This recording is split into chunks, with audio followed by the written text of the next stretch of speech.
मैं doctor Ashish Awasthi Python programming lecture series में आपका स्वागत करता हूँ। आज हम डेटा स्ट्रक्चर के बारे में ही पढ़ेंगे और उसके और ऑपरेशंस और मेथड्स के बारे में पढ़ेंगे जो हम लिस्ट के ऊपर परफॉर्म कर सकते हैं। इसके अलावा एक स्टैक का प्रोग्राम भी बनाएंगे और देखेंगे कि बेसिक डेटा स्ट्रक्चर जो स्टैक है उसको हम पाइथन में कैसे इम्प्लीमेंट कर सकते हैं। तो अपना लेक्चर स्टार्ट करते हैं। सबसे पहले हमने बात की थी लिस्ट की। अगर लिस्ट की हमको डुप्लीकेट कॉपी बनानी हो तो इस प्रोसेस को क्लोनिंग कहा जाता है। इसका एग्जांपल है, आप अगर देख रहे होंगे, सबसे पहले हमने एक लिस्ट बनाई है जो हमारी बेसिक लिस्ट है और इसी की लिस्ट का कॉपी क्रिएट किया है यूजिंग रेफरेंसिंग, यानी जिस रेफरेंस पे ये लिस्ट स्टोर हुई है उसी रेफरेंस की तरह का हमने एक और रेफरेंस क्रिएट कर लिया है। तो हमने दोनों रेफरेंसेस को प्रिंट कर दिया और उनके कंटेंट्स को प्रिंट कर दिया। अब अगर हम चाहते हैं कि हम पहली लिस्ट के कुछ पार्ट ऑफ कंटेंट को ही कॉपी करें तो उसके लिए आपने देखा होगा कि हमने यहाँ पर यूज कर रखा है कि किस तरीके से हम लिस्ट का थर्ड मेंबर से लेके सिक्स्थ मेंबर तक के पार्ट को कैसे हम कॉपी कर रहे हैं एक तीसरी लिस्ट में। इस तरीके से जो आपका part of the first list है वो क्लोन हो जाएगा और एक तीसरी लिस्ट के अंदर जाकर स्टोर हो जाएगा। इसके बाद हम बात करेंगे कुछ बेसिक ऑपरेशंस की जो हम लिस्ट के ऊपर परफॉर्म कर सकते हैं। सबसे पहला बेसिक ऑपरेशन है लेन। इससे हम लेंथ निकाल सकते हैं किसी भी लिस्ट की। ये लेंथ आपको बताएगी कितने नंबर ऑफ एलिमेंट्स हमने उसमें बेसिकली अपनी लिस्ट के अंदर स्टोर कर रखे। अगला मेथड है कॉनकैटिनेशन।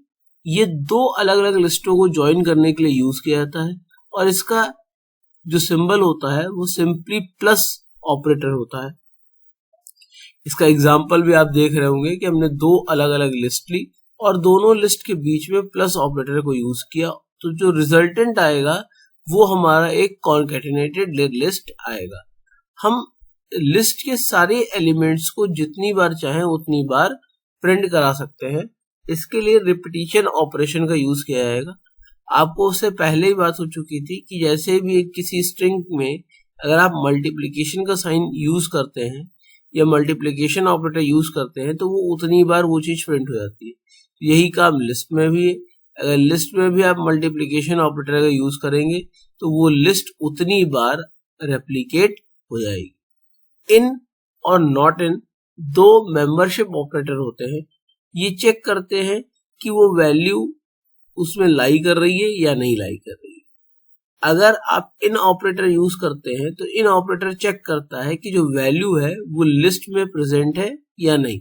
प्रेजेंट होने पर वो ट्रू वैल्यू यानी लॉजिकल वैल्यू रिटर्न करती है, जबकि नॉट इन ऑपरेटर में वो चेक करता है कि वो प्रेजेंट नहीं है। अगर नहीं है तो वो आपको जो वैल्यू देगा वो रिटर्न करेगा ट्रू। आप देख रहे होंगे जैसे हमने अगला जो ऑपरेटर आप देख रहे होंगे वो है मैक्स। मैक्स जैसे कि नाम बता रहा है वो मैक्सिमम वैल्यू के लिए होता है। तो अगर आप रिटर्न मैक्सिमम वैल्यू चाहते हैं कि आपके लिस्ट में से जो सबसे बड़ी वैल्यू है वो एज अ आउटपुट आ जाए तो आप मैक्स ऑपरेशन का यूज कर सकते हैं। इसके अलावा हमारे पास एक मिन ऑपरेशन भी होता है जो मिनिमम नंबर जो लिस्ट में होता है उसको प्रिंट कराएगा। इसी के अलावा सम होता है जो लिस्ट में जितने भी वे आपके ऑब्जेक्ट्स हैं उन सारे ऑब्जेक्ट्स या एलिमेंट्स को ऐड करके आपको एक फाइनल वैल्यू प्रिंट कर सकता है। इसी तरह सॉर्टेड ऑपरेशन होता है जो एक लिस्ट को सॉर्ट करके दूसरी लिस्ट के अंदर स्टोर कर सकता है। इसमें दो लिस्ट आपकी क्रिएट होंगी। एक तीसरा ऑप्शन होता है जिसको एक और ऑप्शन होता है जिसको कहते हैं लिस्ट। ये कन्वर्ट कर देता है किसी भी आइटरेबल को टपल, जैसे आइटरेबल आपका क्या है, जैसे टपल है, स्ट्रिंग है, सेट है, डिक्शनरी है, इनटू ए लिस्ट।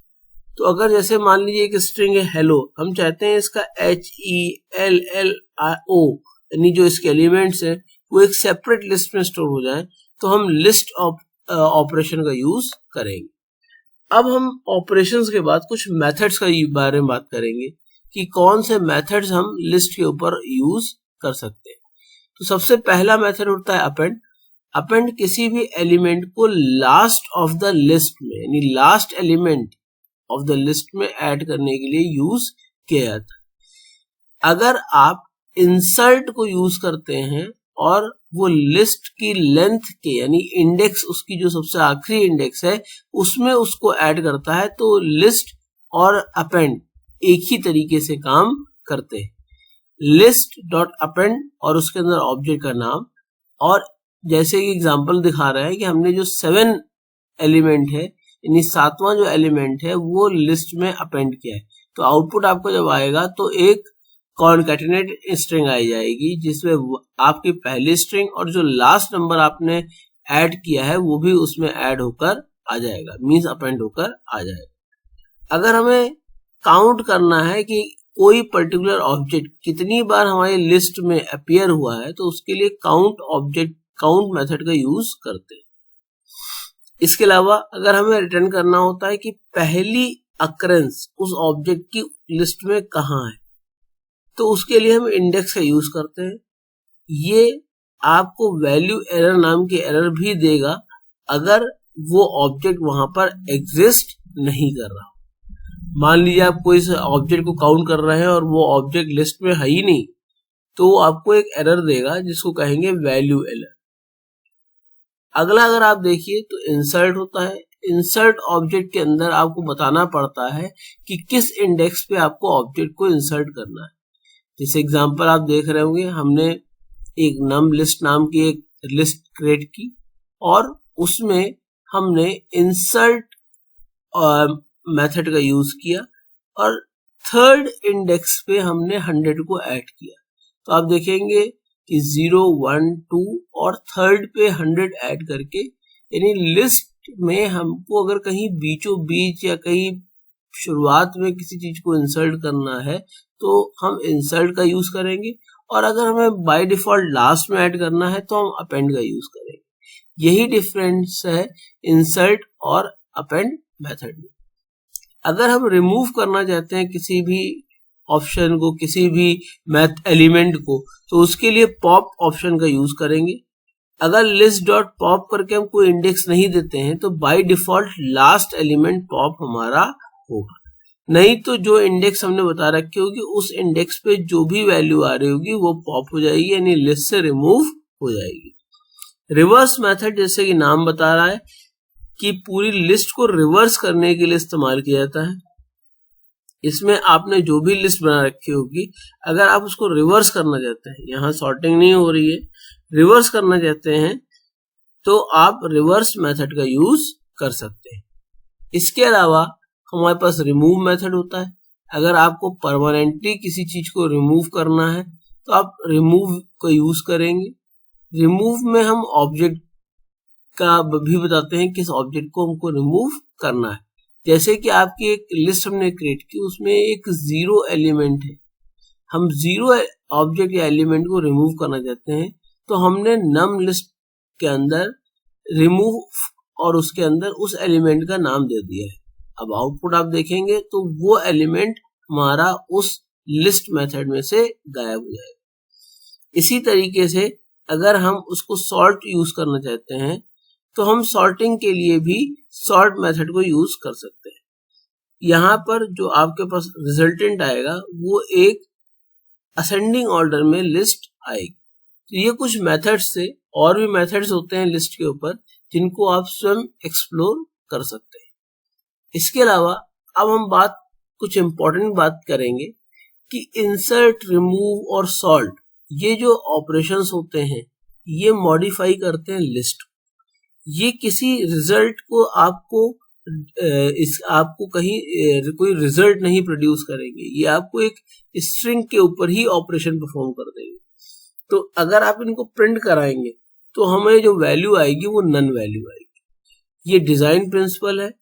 और ये एप्लीकेबल होता है सारे म्यूटेबल डेटा स्ट्रक्चर्स पे, यानी जो चेंजेबल डेटा स्ट्रक्चर्स है पाइथन में, कि जो अगर हम ऐसे मेथड जो मॉडिफाई करते हैं लिस्ट को या उस म्यूटेबल और डेटा स्ट्रक्चर को, तो उसका जो रिजल्टेंट आता है, जो आउटकम आता है, वो होता है आपका नन, यानी नल वैल्यू। वो कोई वैल्यू आपकी रिटर्न नहीं करती।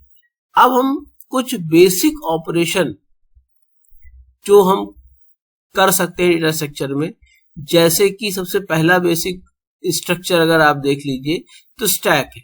स्टैक आपका बहुत इंपॉर्टेंट डेटा स्ट्रक्चर होता है जो एलिमेंट को एक ऑर्डर्ड मैनर में स्टोर करता है, और इसका प्रिंसिपल होता है लास्ट इन फर्स्ट आउट।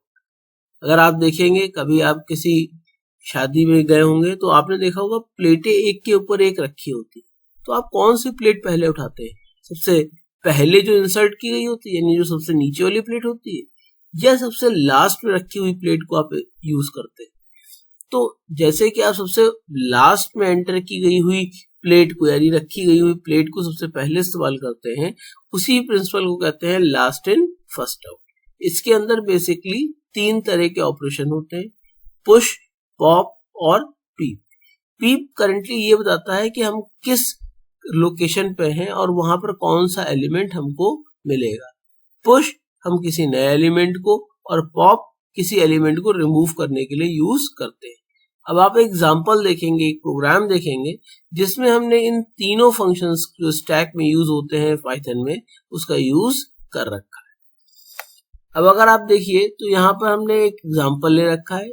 सबसे पहले एग्जांपल में हमने स्टैक को क्रिएट किया, एक स्टैक क्रिएट की जिसमें वैल्यू है 1 2 3 4 5 6, यानी टॉप मोस्ट वैल्यू है 6 और जो इनर मोस्ट वैल्यू है 1, यानी पहले 6 पॉप होगा, फिर 5 पॉप होगा, फिर 4 पॉप होगा, फिर 3 पॉप होगा, फिर 2 पॉप होगा, फिर 1 पॉप होगा।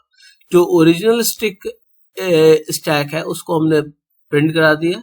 उसके बाद अगर पुश ऑपरेशन आप देखेंगे तो स्टैक में हमने अपेंड, यानी पुश कोई ऑपरेशन नहीं होता, अपेंड मेथड को यूज किया, और अपेंड मेथड हमेशा लास्ट में वैल्यू को ऐड करता है। इसी तरीके से आपको हमने इसके बाद स्टैक को प्रिंट करा दिया। इसका रिजल्ट आपका आएगा 1 2 3 4 5 6, और लास्ट में जो सबसे एंड एलिमेंट हमने ऐड किया है या अपेंड किया है वो वैल्यू वहां पर शो होगी। इसके बाद हमने पॉप ऑपरेशन का यूज किया है।